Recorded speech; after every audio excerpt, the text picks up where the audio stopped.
Good evening and welcome to the RAC Control Centre in Walsall. It's near junction 9 of the M6 because tonight we're talking congestion. The government today announced funding plans for road infrastructure and repairs. In this region, that means around about £2 million to look at the possibility of two major link roads, one near Shrewsbury and one near Coventry, and £7.5 million to repair potholes in our region. Now, over the next half an hour, we're going to be getting under the skin of congestion. We're going to hop on a bus and see how far that gets throughout the programme. And we'll also be looking at what the future might hold for transport in the West Midlands. But perhaps most importantly of all, we want to hear from you about your experiences of congestion. Maybe you've even got a few solutions. But first tonight, we're going to join Emma Neate. She's one of the thousands of drivers who does a daily battle with the traffic. Ben Godfrey joined her on her morning commute through Coventry. Okay guys, shoes on quickly, we need to go! Emma Neate is perfecting the art of leaving the house. Go on quickly then, quickly! So, on the school run in Coventry this morning, there's 4 children, 4 giant African snails, and a BBC reporter. Looking forward to a good journey?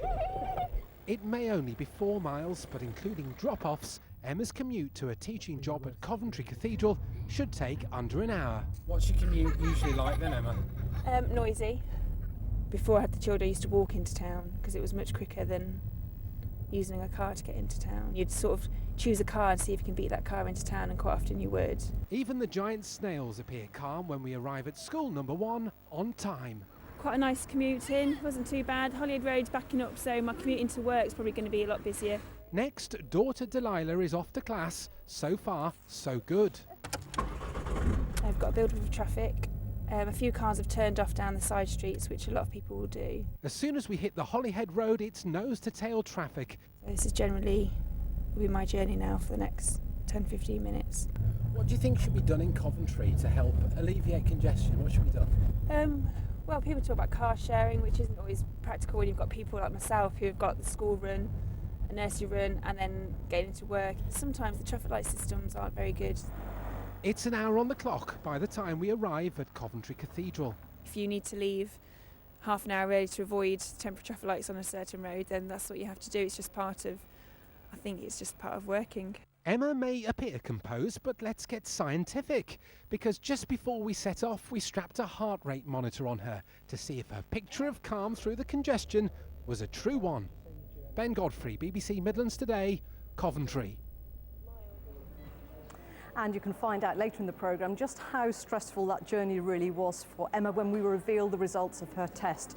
Now, I don't want to sound like the voice of doom. I mean, that was really only just a snapshot of what a daily commute is like. But things could get a whole lot worse with the building of major infrastructure projects like HS2, high-speed rail. Predictions are that traffic is just going to build and build. Here's our transport correspondent, Peter Plisner.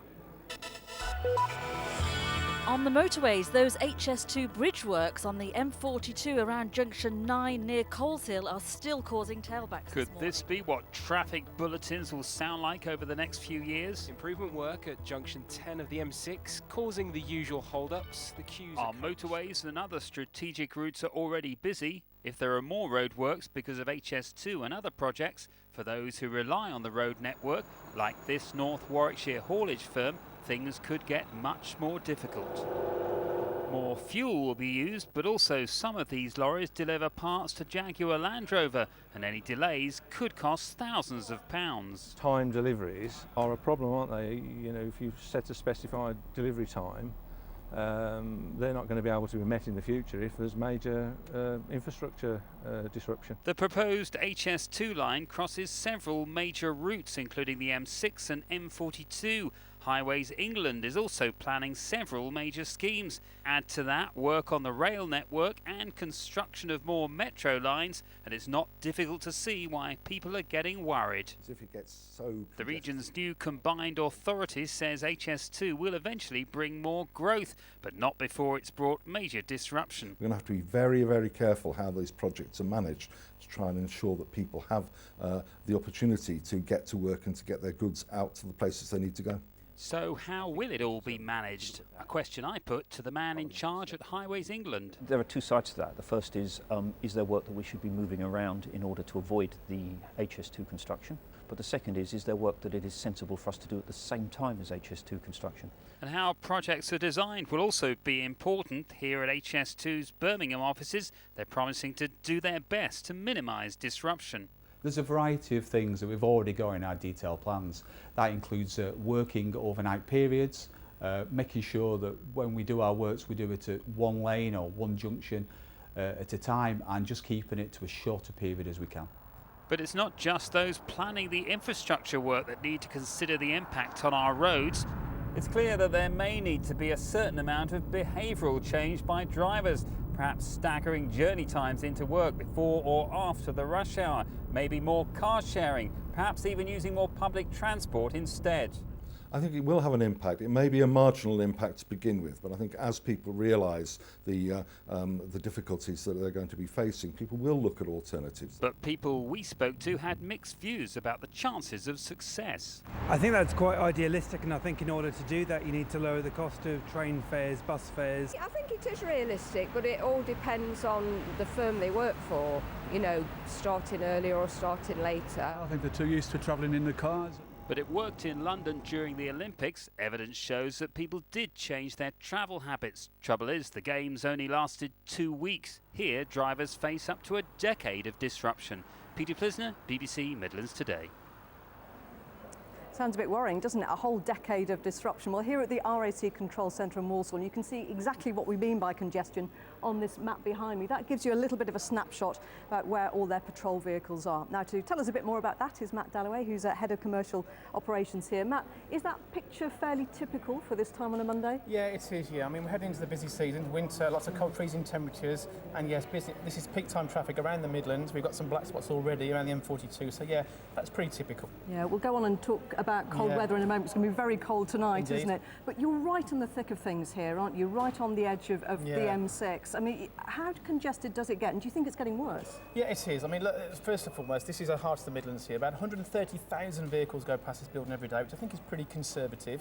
The RAC Report on Motoring survey this year said that over 70% of people think their journey is getting worse year on year, which is pretty alarming, yeah. It is, yeah. So let's talk a little bit about that cold weather then. Are you expecting your guys, your team here behind you, to be even busier tomorrow? Forecast to get down to around about -7. Yeah, absolutely, yeah. I mean, the temperature will drive more breakdowns. We do implore motorists to think about their journey tomorrow. Is it really worth getting the car out for the school run, for example? If you do have to get the car out, make sure you clear all the screens.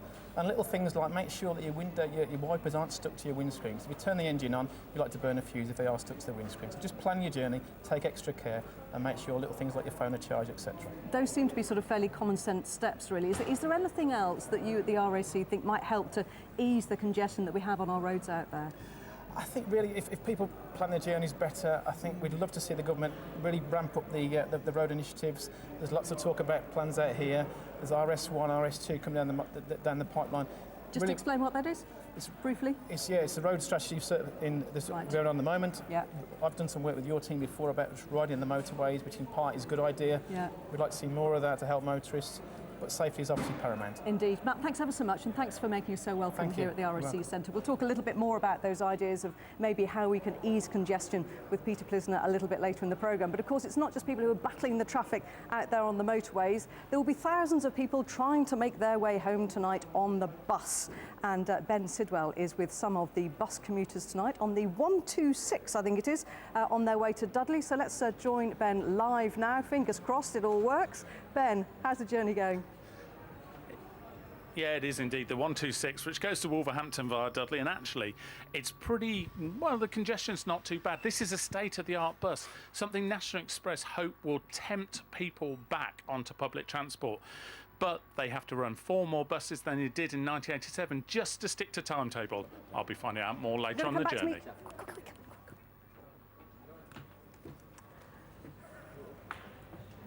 Thanks very much indeed, Ben. We'll be back with him on. We'll be back with Ben on the 126 a little bit later in the programme and just see how far down that route he's progressed.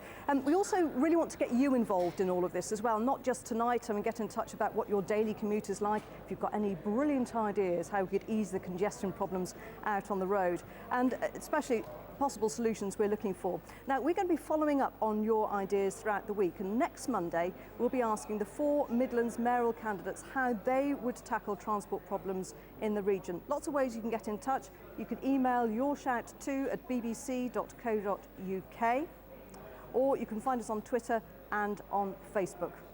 And thank you to all of you who've been very quick. You've responded already with your ideas and comments, and Rebecca Wood has been taking a look at some of them.